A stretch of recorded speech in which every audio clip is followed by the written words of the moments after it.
Hi ವೀಕ್ಷಕರೇ, ಎಲ್ಲರಿಗೂ ನಮಸ್ಕಾರ. ನೋಡಿ, ಗೃಹಲಕ್ಷ್ಮಿ ಯೋಜನೆಯ ಪ್ರತಿಯೊಂದು ಫಲಾನುಭವಿಗಳಿಗೆ ಕೊನೆಗೂ ಸರ್ಕಾರದಿಂದ ದಸರಾ ಹಬ್ಬದ ಪ್ರಯುಕ್ತ ಭರ್ಜರಿ ಗುಡ್ಡಿ ಸ್ನ್ಯಾಕ್ ಕೊಟ್ಟಿದ್ದಾರೆ. ಒಟ್ಟು 3 ತಿಂಗಳ 6,000 ಹಣನ ಫಲಾನುಭವಿಗಳ ಬ್ಯಾಂಕ್ ಖಾತೆಗೆ ಸರ್ಕಾರ ದಸರಾ ಹಬ್ಬದ ಪ್ರಯುಕ್ತ ನಾಳೆ ಬುಧವಾರ ಸೆಪ್ಟೆಂಬರ್ 24ರಿಂದ ಕರ್ನಾಟಕದ 26 ಜಿಲ್ಲೆಗಳಿಗೆ 2 ಹಂತಗಳಲ್ಲಿ ಜಮಾ ಮಾಡ್ತಾ ಇದೆ. ಗೃಹಲಕ್ಷ್ಮಿ ಯೋಜನೆಯ 22ನೇ ಕಂತಿನ ಹಣ, 23ನೇ ಕಂತಿನ ಹಣ ಹಾಗೂ 24ನೇ ಕಂತಿನ ಹಣನ ಸರ್ಕಾರ ಜಮಾ ಮಾಡ್ತಾ ಇದೆ.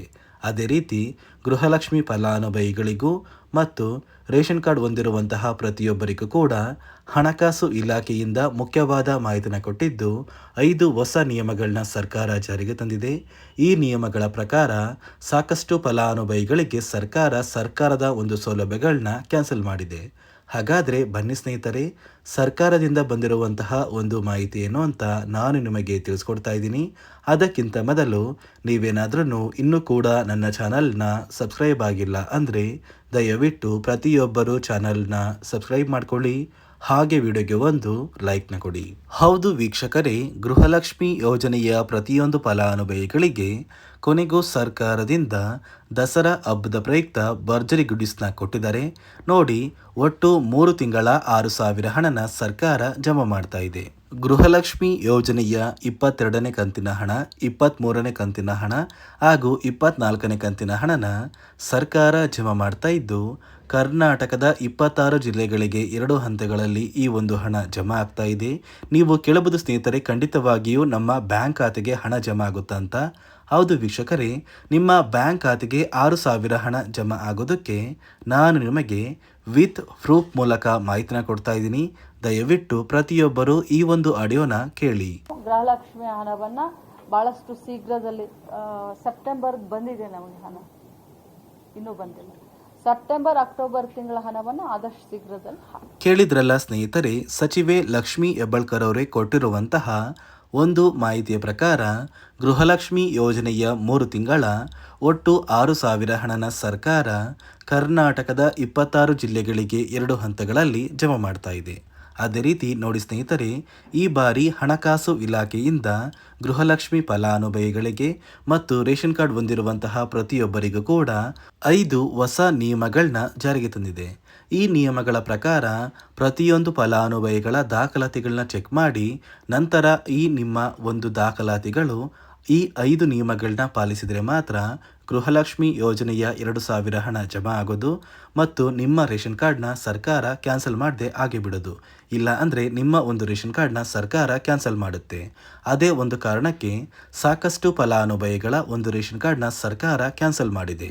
ಹಾಗಾದರೆ ಬನ್ನಿ ಸ್ನೇಹಿತರೆ, ಸರ್ಕಾರದಿಂದ ಬಂದಿರುವಂತಹ ಈ ಒಂದು ಮಾಹಿತಿ ಏನು ಅಂತ ತಿಳ್ಕೊಳ್ಳೋಣ. ಅದಕ್ಕಿಂತ ಮೊದಲು ನಾಳೆ ಬುಧವಾರ ಸೆಪ್ಟೆಂಬರ್ 24ರಂದು ಕರ್ನಾಟಕದ ಯಾವ 26 ಜಿಲ್ಲೆಗಳಿಗೆ ಸರ್ಕಾರ ಗೃಹಲಕ್ಷ್ಮಿ ಯೋಜನೆಯ ಒಟ್ಟು 3 ತಿಂಗಳ 6,000 ಹಣನ 2 ಹಂತಗಳಲ್ಲಿ ಜಮಾ ಮಾಡ್ತಾ ಇದೆ ಅಂದರೆ ನೋಡಿ ಸ್ನೇಹಿತರೆ, ಮೊದಲ ಹಂತದಲ್ಲಿ ಬಾಗಲಕೋಟೆ, ಬೆಳಗಾವಿ, ಬೆಂಗಳೂರು ನಗರ, ಬೆಂಗಳೂರು ಗ್ರಾಮಾಂತರ, ಬಳ್ಳಾರಿ, ಬಿಜಾಪುರ, ಬೀದರ್, ವಿಜಯನಗರ, ಚಾಮರಾಜನಗರ, ಚಿಕ್ಕಬಳ್ಳಾಪುರ, ಚಿಕ್ಕಮಗಳೂರು, ಚಿತ್ರದುರ್ಗ, ದಕ್ಷಿಣ ಕನ್ನಡ, ದಾವಣಗೆರೆ, ಧಾರವಾಡ ಮತ್ತು ಗದಗ ಈ ಜಿಲ್ಲೆಗಳ ಪ್ರತಿಯೊಂದು ಫಲಾನುಭವಿಗಳಿಗೆ ಮೊದಲ ಹಂತದಲ್ಲಿ ಸರ್ಕಾರ 3 ತಿಂಗಳ ಗೃಹಲಕ್ಷ್ಮಿ ಯೋಜನೆಯ ಒಟ್ಟು 6,000 ಹಣನ ಜಮಾ ಮಾಡ್ತಾ ಇದೆ.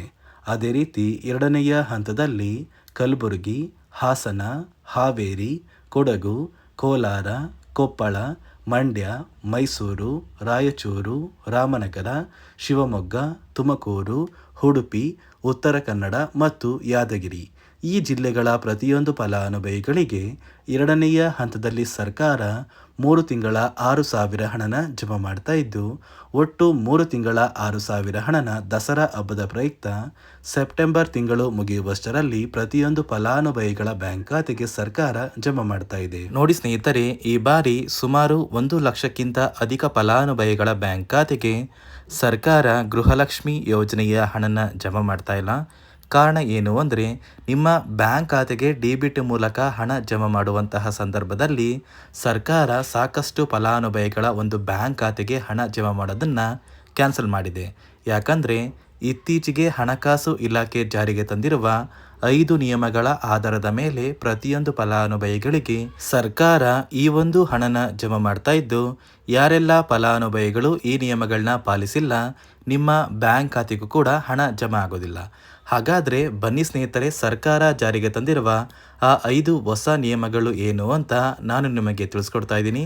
ನೋಡಿ ಸ್ನೇಹಿತರೆ, ಮೊದಲನೆಯ ಒಂದು ನಿಯಮ ಬಂದು ಸಾಕಷ್ಟು ಫಲಾನುಭವಿಗಳು ಹೊಂದಿರುವಂತಹ ಒಂದು ರೇಷನ್ ಕಾರ್ಡ್ ಏನಿದೆ, ಆ ಒಂದು ರೇಷನ್ ಕಾರ್ಡ್ನ ಮನೆಯ ಸದಸ್ಯರ ಪ್ರತಿಯೊಬ್ಬರ ಒಂದು ಆಧಾರ್ ಕಾರ್ಡ್ನ ನಿಮ್ಮ ರೇಷನ್ ಕಾರ್ಡ್ಗೆ ಕಡ್ಡಾಯವಾಗಿ ಲಿಂಕ್ ಮಾಡಿಸ್ಬೇಕು. ಅಂದರೆ ಈ ಒಂದು ಲಿಂಕ್ ಮಾಡಿಸುವಂತಹ ಒಂದು ಪ್ರೊಸೀಜರ್ಗೆ ಸರ್ಕಾರ KYC ಅಂತ ಕರೀತಾರೆ. ನಿಮ್ಮ ರೇಷನ್ ಕಾರ್ಡ್ಗೆ ಇನ್ನೂ ಸಹ KYC ಆಗಿಲ್ಲ ಅಂದರೆ ನಿಮ್ಮ ಬ್ಯಾಂಕ್ ಖಾತೆಗೆ ಸರ್ಕಾರ ಮುಂದಿನ ದಿನಗಳಲ್ಲಿ ಗೃಹಲಕ್ಷ್ಮಿ ಯೋಜನೆಯ ಹಣನ ಕ್ಯಾನ್ಸಲ್ ಮಾಡುತ್ತೆ. ಅದೇ ರೀತಿ ಎರಡನೆಯ ಒಂದು ನಿಯಮ ಬಂದು ಸಾಕಷ್ಟು ಫಲಾನುಭವಿಗಳು ಕಳೆದ 3 ತಿಂಗಳಿಂದ ಸರ್ಕಾರದಿಂದ ಬರ್ತಾ ಇರುವಂತಹ ಒಂದು ರೇಷನ್ ಏನಿದೆ, ಅಂದರೆ ಉಚಿತ ಅಕ್ಕಿ ಏನಿದೆ, ಈ ಒಂದು ರೇಷನ್ನ ಪಡ್ಕೋತಾ ಇಲ್ಲ. ಒಂದು ವೇಳೆ ಕಳೆದ 3 ತಿಂಗಳಿಂದ ನೀವು ರೇಷನ್ನ ಪಡ್ಕೊಂಡಿಲ್ಲ ಅಂದರೆ ಸರ್ಕಾರ ನಿಮ್ಮ ಬಳಿ ಇರುವಂತಹ ಒಂದು ರೇಷನ್ ಕಾರ್ಡ್ನ ಕ್ಯಾನ್ಸಲ್ ಮಾಡುತ್ತೆ. ನಿಮ್ಮ ರೇಷನ್ ಕಾರ್ಡ್ನ ಸರ್ಕಾರ ಕ್ಯಾನ್ಸಲ್ ಮಾಡಿದ್ರೆ ನಿಮ್ಮ ಬ್ಯಾಂಕ್ ಖಾತೆಗೆ ಗೃಹಲಕ್ಷ್ಮಿ ಯೋಜನೆಯ ಹಣ ಇರ್ಬೋದು ಮತ್ತು ಸರ್ಕಾರದಿಂದ ಬರುವಂತಹ ಒಂದು ಸೌಲಭ್ಯಗಳನ್ನ ನೀವು ಕಳ್ಕೋಬೇಕಾಗುತ್ತೆ. ಅದೇ ರೀತಿ ಮೂರನೆಯ ಒಂದು ನಿಯಮ ಬಂದು ನೋಡಿ ಸ್ನೇಹಿತರೆ, ನಿಮ್ಮ ಬಳಿ ಇರುವಂತಹ ಒಂದು ಆಧಾರ್ ಕಾರ್ಡ್ ಏನಿದೆ, ಆ ಒಂದು ಆಧಾರ್ ಕಾರ್ಡ್ನ ಕಳೆದ 15 ವರ್ಷಗಳಲ್ಲಿ ನೀವು ಯಾವುದೇ ರೀತಿಯ ಒಂದು ತಿದ್ದುಪಡಿನ ಮಾಡಿಸಿಲ್ಲ ಅಂದರೆ ನಿಮ್ಮ ಬ್ಯಾಂಕ್ ಖಾತೆಗೆ ಸರ್ಕಾರ ಗೃಹಲಕ್ಷ್ಮಿ ಯೋಜನೆಯ ಹಣನ ಕ್ಯಾನ್ಸಲ್ ಮಾಡುತ್ತೆ. ಯಾಕಂದರೆ ಸರ್ಕಾರದಿಂದ ಬಂದಿರುವಂತಹ ಒಂದು ಆದೇಶದ ಪ್ರಕಾರ ಪ್ರತಿಯೊಂದು ಫಲಾನುಭವಿಗಳು ಕಳೆದ 15 ವರ್ಷಗಳಲ್ಲಿ ಯಾವುದೇ ರೀತಿಯ ಒಂದು ತಿದ್ದುಪಡಿನ ನಿಮ್ಮ ಆಧಾರ್ ಕಾರ್ಡ್ಗೆ ನೀವು ಮಾಡಿಸಿಲ್ಲ ಅಂದರೆ ಕಡ್ಡಾಯವಾಗಿ ಆದಷ್ಟು ಬೇಗ ನಿಮ್ಮ ಆಧಾರ್ ಕಾರ್ಡ್ಗೆ ತಿದ್ದುಪಡಿನ ಮಾಡಿಸಿ. ಅದೇ ರೀತಿ ನಾಲ್ಕನೆಯ ಒಂದು ನಿಯಮ ಬಂದು ನಿಮ್ಮ ಕುಟುಂಬದ ಒಂದು ವಾರ್ಷಿಕ ಆದಾಯ 7 ಲಕ್ಷಕ್ಕಿಂತ ಕಡಿಮೆ ಇರಬೇಕು.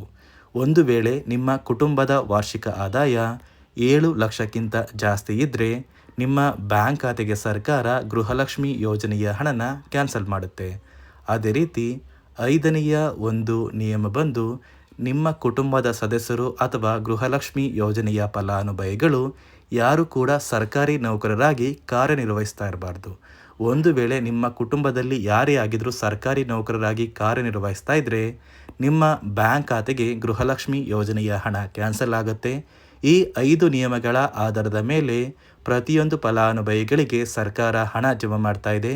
ಒಂದು ವೇಳೆ ನೀವು ಈ 5 ನಿಯಮಗಳನ್ನ ಪಾಲಿಸಿಲ್ಲ ಅಂದರೆ ನೀವು ಕೂಡ ಗೃಹಲಕ್ಷ್ಮಿ ಯೋಜನೆಯ ಹಣದಿಂದ ವಂಚಿತರಾಗಬೇಕಾಗುತ್ತೆ. ನೋಡಿ ಸ್ನೇಹಿತರೆ, ನಾಳೆ ಬುಧವಾರ ಸೆಪ್ಟೆಂಬರ್ 24ರಿಂದ ಕರ್ನಾಟಕದ ಒಟ್ಟು 26 ಜಿಲ್ಲೆಗಳ ಪ್ರತಿಯೊಂದು ಫಲಾನುಭವಿಗಳಿಗೆ ಸರ್ಕಾರ 2 ಹಂತಗಳಲ್ಲಿ 3 ತಿಂಗಳ 6,000 ಹಣನ ಜಮಾ ಮಾಡ್ತಾ ಇದ್ದು, ಆದಷ್ಟು ಬೇಗ ಪ್ರತಿಯೊಂದು ಫಲಾನುಭವಿಗಳು ಈ 6,000 ಹಣನ ಪಡ್ಕೋತೀರ ಅಂತ ಹೇಳ್ತಾ, ಇದಿಷ್ಟು ಸರ್ಕಾರದಿಂದ ಬಂದಿರುವಂತಹ ಒಂದು ಮಾಹಿತಿಯಾಗಿದೆ. ನಾನು ಕೊಟ್ಟಿರುವಂತಹ ಮಾಹಿತಿ ನಿಮಗೆ ಇಷ್ಟ ಆಗಿದ್ದಲ್ಲಿ ದಯವಿಟ್ಟು ಪ್ರತಿಯೊಬ್ಬರು ನನ್ನ ಚಾನಲ್ನ ಸಬ್ಸ್ಕ್ರೈಬ್ ಮಾಡ್ಕೊಳ್ಳಿ, ಹಾಗೆ ವಿಡಿಯೋಗೆ ಒಂದು ಲೈಕ್ನ ಕೊಡಿ.